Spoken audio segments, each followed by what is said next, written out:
All right, welcome back. We've got our weekly stock market update, and we are in a pullback on the S&P 500. So the S&P 500 is making lower lows and lower highs, as well as the NASDAQ, lower lows, lower highs.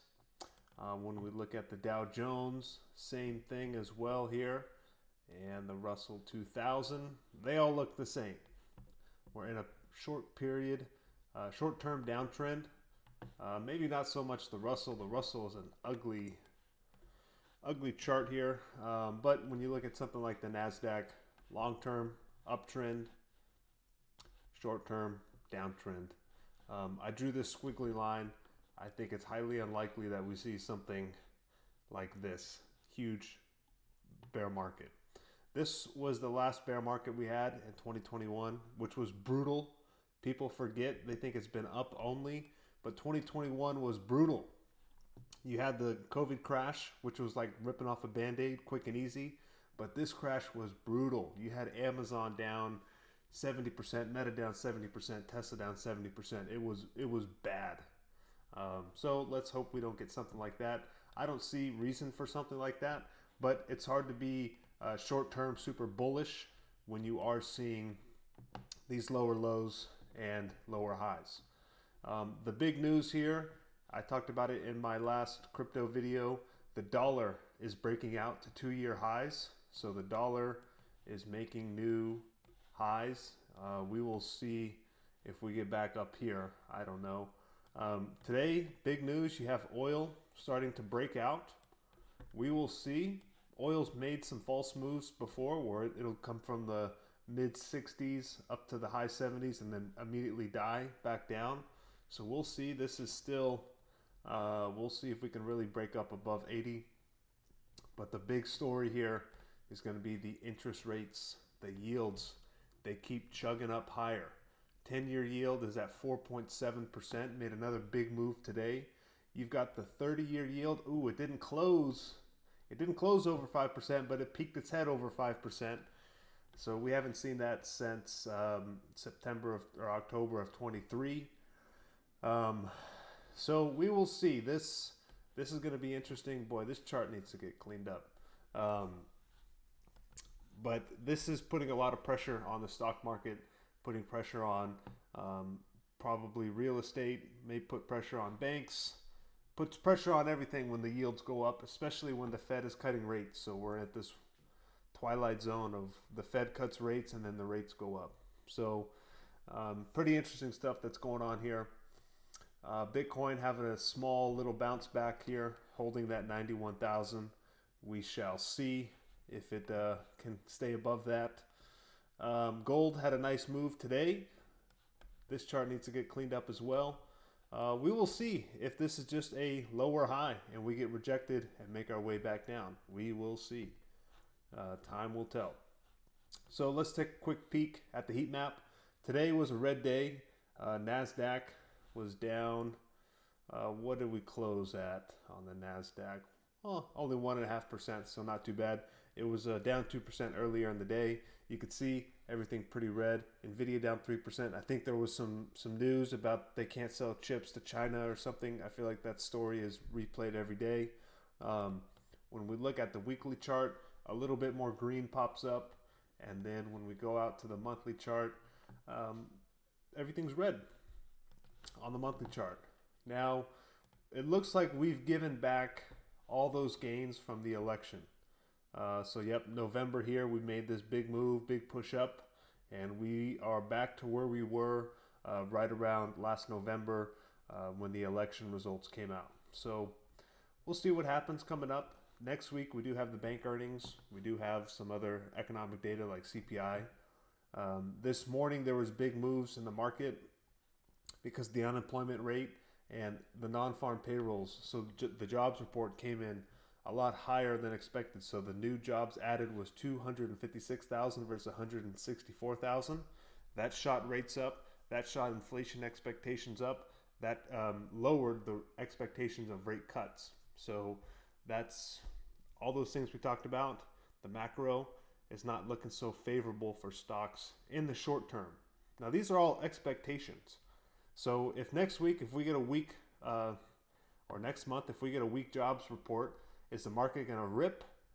I would say that shows the economy softening. So the market's in this weird spot right now where good news is bad news and bad news is good news. But eventually, bad news will be bad news and good news will be good news. So this is all just the market playing games. I'm focusing on good businesses with solid earnings that are going to keep growing their profit margin, things like that. That's what I'm focused on. These numbers are just what knee-jerk the reaction back and forth, day to day, week to week, month to month. So with that being said, I pay attention to these numbers, but I pay attention to the market's reaction more importantly. And then from there, I say, what can I do with the market's reaction? Is there something actionable? And right now, there's nothing I'm doing. There's nothing that I feel like I need to go buy. There's no reason to sell. I'm not selling Amazon. I'm not selling Tesla. Why would I sell anything? The numbers haven't changed for those businesses. I'm not going to sell because the farm payroll came in better than expected. I don't care. So that is just my little rant on the market and how these moves just happen each week, and the market needs some reason to sell off. The real reason why people are selling off is we've moved a long way in a short period of time. People are locking in profits, and there's uncertainty in policy and the economy and Fed rate, all that shenanigans. I'm here for the long term. I want to hold my Amazon, my Tesla, my Google for the long term. So rant over. Let's take a quick look at a couple names. Nvidia hit all-time highs this week and just immediately gave up all those gains. So I did buy a little bit of Nvidia in an account that I need to put money to work, and we need to fulfill our full size of Nvidia. We're about 90% on our position that we want of Nvidia, so we have another 10% to buy. So if we keep falling, that's great because I get Nvidia at a cheaper price. Nvidia also had their announcement at CES this week. I'm going to watch the full video this weekend. I've just seen the clips. I haven't had time to sit down and watch it. So I'm really excited to sit down and see what the presentation was about.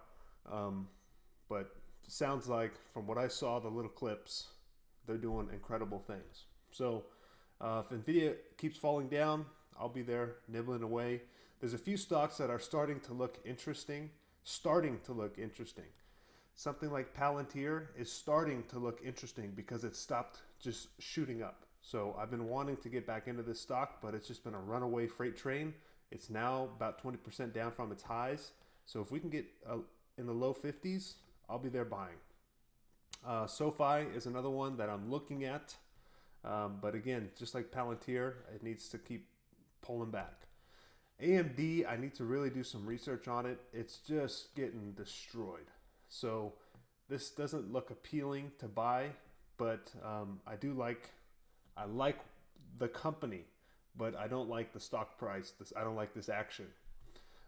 So there's things that are looking intriguing, but there's nothing that's causing me to go out and buy other than nibble on some Nvidia. So that's similar to what I said in the Bitcoin update. We're at a high and we're pulling back a little bit. There's no reason to panic sell. There's no reason to go out and load the boat. We may be due for a bigger pullback to come. We may bounce and go back to all-time highs. I don't know. Nobody knows. We will find out after the fact. Things like Tesla. Tesla has earnings coming up here in a week or so. Come on, chart, load up. But it's looking a little weak. Wouldn't surprise me if we hit 360, 350 on Tesla. Looks like my trading view just stopped.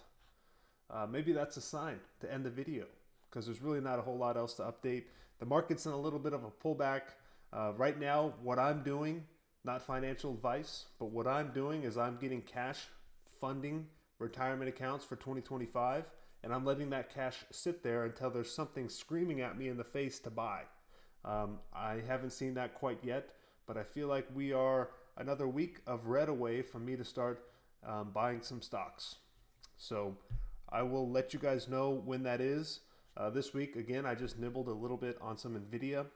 So hopefully I can get Nvidia at a little bit lower price. I'd love that, but I did buy a little bit today, and I will continue buying until I reach my full allocation there.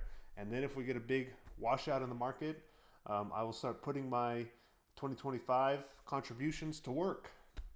So that is all I got for you guys this week. We got CPI next week. We've got some bank earnings coming up. We should have all earnings coming up these next month or so. So we'll look out for some videos on that. Until then, have a great weekend. Enjoy this sun here. And if you're in LA, stay safe. Prayers out for you guys. So that's all I got for you. Peace out.